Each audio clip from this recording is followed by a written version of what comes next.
aí na sua casa, mas agora eu gostaria de trazer uma mensagem de Deus aí para o seu coração. E o recado que eu tenho para vocês que estão nos acompanhando aqui essa noite, são três desafios para nós termos uma resposta de Deus para esse tempo.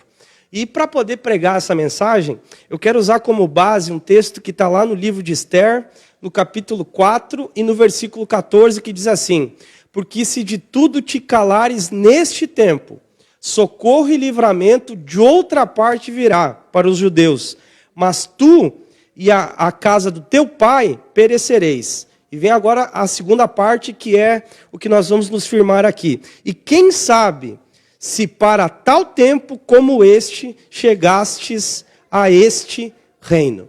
Então, é baseado nessa palavra que eu quero trazer essa mensagem aí para o seu coração. Gente, esse recado que nós lemos aqui, ele foi endereçado a essa rainha chamada Esther.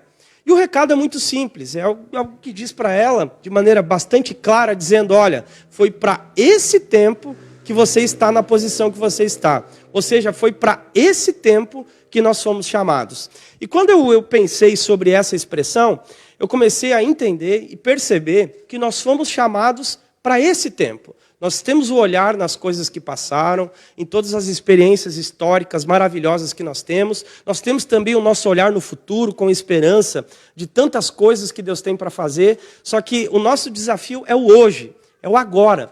Então, foi exatamente baseado nesse princípio que eu pensei em três desafios que nós temos para nós, eu, você, a igreja, os jovens da Assembleia de Deus, os líderes desse tempo.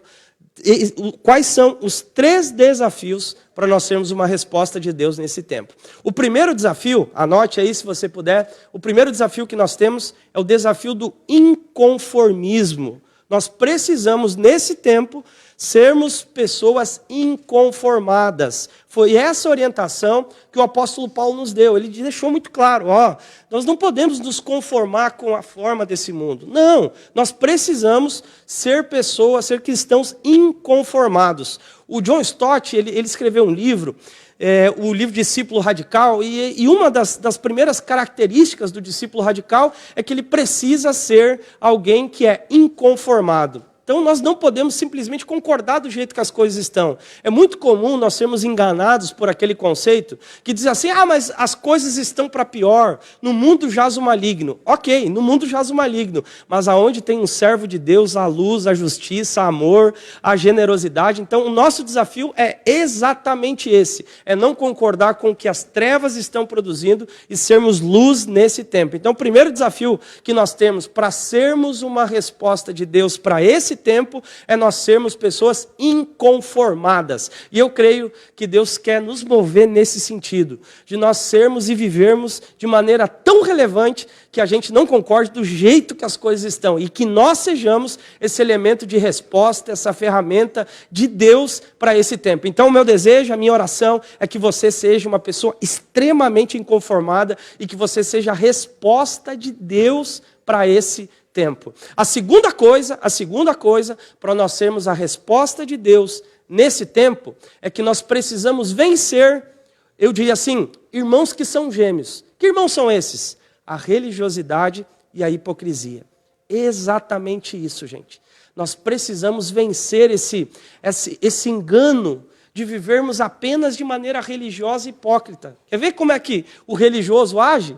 O religioso, ele fala, mas não pratica. E o hipócrita mostra, mas não é. Então, o nosso desafio é vivermos uma espiritualidade, é vivermos uma vida cristã que seja tão empolgante lá no meio das nossas celebrações, mas que seja muito mais atuante fora do nosso ambiente religioso. Então, o nosso desafio não é apenas irmos à igreja no sábado e no domingo. O nosso desafio é sermos a igreja na segunda, na terça, na quarta, e sermos a resposta de Deus para esse tempo. E quer ver uma coisa? Como a religião, às vezes, ela nos inunda, como às vezes ela ela coloca uma cortina de fumaça na gente, há muitas pessoas que eles respeitam, por exemplo, o ambiente religioso, respeita o pastor, respeita a estrutura da igreja, mas não respeita, por exemplo, o frentista do posto, não respeita as pessoas do meio da sociedade. Então o nosso desafio é expressarmos a Cristo aonde nós estivermos. E eu creio que nós seremos tão atuantes dentro dos nossos ambientes religiosos, mas nós seremos muito mais maravilhosos fora dele.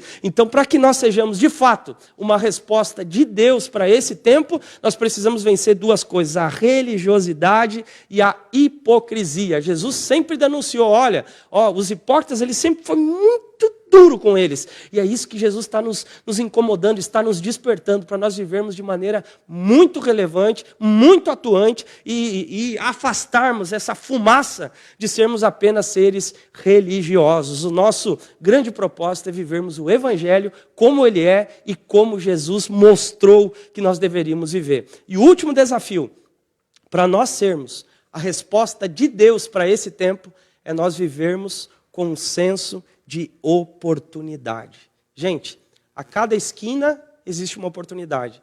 A cada lugar há uma oportunidade. A cada pessoa há uma oportunidade.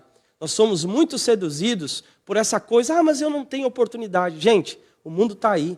O John Wesley disse isso. Ele disse assim, eu tenho o mundo inteiro por minha paróquia, ou seja, a rua que você mora é uma oportunidade, a escola que você mora é uma oportunidade, o lugar onde você foi inserido profissionalmente é uma oportunidade. Então nós precisamos começar a aproveitar as oportunidades que Deus nos tem. E quem sabe daqui a um tempo a gente possa segredar aquilo que Davi disse. Davi deixou muito claro, Davi serviu a Deus na sua geração. Então o nosso desafio é esse, sermos inconformados, vencermos a religiosidade e a hipocrisia e aproveitarmos as oportunidades que Deus está nos concedendo.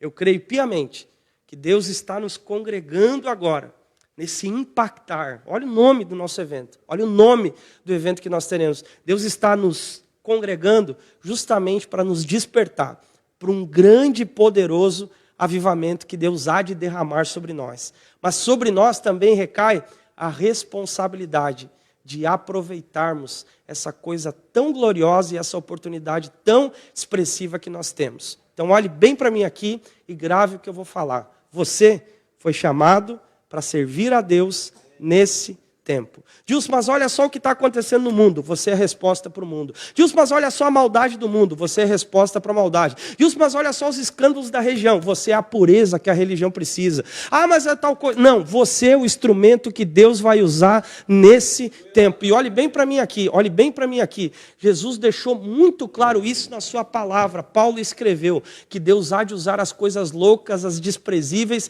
e Deus quer fazer isso, gente. Quer pegar pessoas improváveis, quer pegar pessoas até que pensam, nossa, é muito grande aquilo que Deus está confiando a mim. É muito grande mesmo, mas graças a Deus que nós temos a Deus que nos capacita e nos dá capacidade para a gente poder fazer a obra dele aqui. Então, gente, nós fomos chamados para esse tempo. Líder que está me ouvindo aqui, você é o líder que Deus quer usar nesse tempo. Pastor que está me ouvindo aqui, você é o pastor que Deus vai usar nesse tempo. Deus conta com a gente. Deus conta com vocês.